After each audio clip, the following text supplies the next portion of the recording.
Бабалар өнері арнайы жобасының бүгінгі тақырыбы таңбалы тастар аспектілері деп аталады.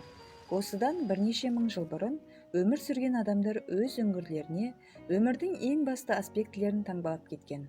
Бұл ең бірінші өздерінен кейінгі ұрпақ үшін жасалған әдіс. Біз осы суреттерге қарап, бұрынғы адамдардың қалай өмір сүргендігін, немен айналысқандығын біле аламыз. Мұндай суреттер әлемнің түкпір-түкпірінде бар. Тіпті қазақ даласында да тұнып тұр. Соның бірнешеулері туралы сөз қозғап көрмекпіз. Ең алғашқысы таңбалы тас. Алматы қаласының 70 шақырым жерде орналасқан Қопа бекетінің күншығысында таңбалы тас деген жер бар. Таңбалы тас бірнеше жылғадан өзектерден тұрады. Жан-жағында сайлар, күнге әбден күйген жалпақ гранит тас бар. Тастың беті толған сурет. Таутеке, бұғы, киік, шошқа, жылқы, бұқалардың кескіндері сол тасқа қашалып салынған. Қолдарынан ұзын найза ұстап, белдеріне қылыш асынған, кейбіреуі желбірете ту ұстаған 22 салты сарбаздың суреті өте әдемі бейнелеген. Олар 6-7 ғасырлардағы түрік жауынгерлерінің бейнесі. Археологтардың таңбалы тасқа жүргізген зерттеу нәтижесінде бұл жердің тас дәуірінде адамдардың табынатын қасиетті мекені болғандығы анықталған. Зерттеу барысында 5000-дай сурет есепке алынды. Олардың салынғанына 4000 жылдай өткен. Қазір таңбалы тас ЮНЕСКО-ның қарамағына алынып, туристер келетін мекенге айналған. Арпа өзен таңбалы тастары.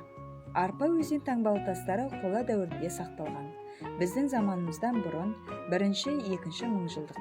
Ескерткіштер жартасқа таңбаланған суреттер оңтүстік Қазақстан облысы Созақ ауданының Абай қыстағының оңтүстік батысқа қарай 7 шақырым жерде Қаратаудың Келіншектау деген жотасында орналасқан. Мұндағы суреттердің жалпы саны 3,5 мың сурет. Жартасқа салынған ат, өгіз және түйе жегілген жауынгерлік қос аяқты арбалар ертедегі үнді ариликтердің әдет-ғұрыптарынан хабар береді. Сонымен қатар жыл мезгілдерінің ауысуы сияқты табиғи құбылыстар да айқын аңғарылады. Баян жүрек суреттері. Баян жүрек суреттері Алматы облысындағы Ақсу ауданының Қапал ауылынан шығысқа қарай 25 шақырым жерде Жетісу Алатау сілеміндегі Баян жүрек тауында сақталған жартастағы суреттер. Олар құрамы мен мазмұны жағынан алуан түрлі. Суреттердің арасында қола дәуіріне жататын, басын жан-жағына шашырай тараған, 7 сәулелі көмкерген 2 ғажайып бейне бар. Баян жүрек суреттерінің ішінен сақ және ғұн сармат кезеңіне жататын көріністер де кездеседі.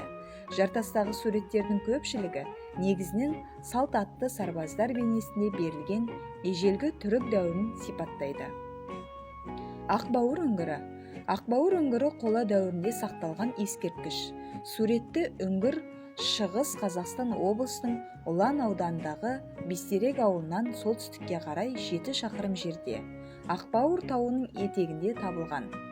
Ақбауыр үңгірі таудың етегінде 5-6 метр биіктікте орналасқан. Оның алдындағы алаңда діни жиындар, құрбандық шалу тағы басқа рәсімдері өткізілген. Үңгір қабырғасында қызыл күрең түсті охрамен біздің заманымыздан бұрын 3000 жылдықтың басында салынған суреттер бар.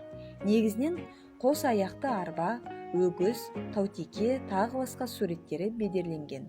Олардың айналасында әртүрлі ирек сызықтар, нүктелер, үшбұрыштар, төртбұрыштар және адамдар бейнеленген. Бұл суреттер жердің құнарлы болуын, мал жанның өсіп-өнуін білдіреді. Қаратау шимайлы тастары. Қаратау шимайлы тастары Қаратау аймағындағы қола дәуірі мен орта ғасыр аралығындағы тастарға қашалған суреттер.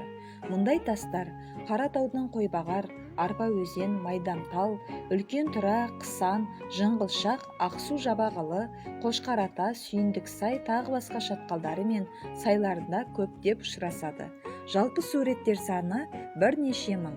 Олар тік қия жартастар мен ірілі ұсақты қойтастарға қашап салынған. Қаратау шимайлы тастарында аңдар мен хайуанаттардың нобайлары, байлық пен күштің нышаны білдіретін түйе кескіні, аңшылық көріністері, батырлар жекпе-жегі орын алған. Арбаларға жегілген аттар, түйелер сирек ұшырасады. Еліміздегі сакралды мекендер мен көне жәдігерлер біздер мен болашақ ұрпақ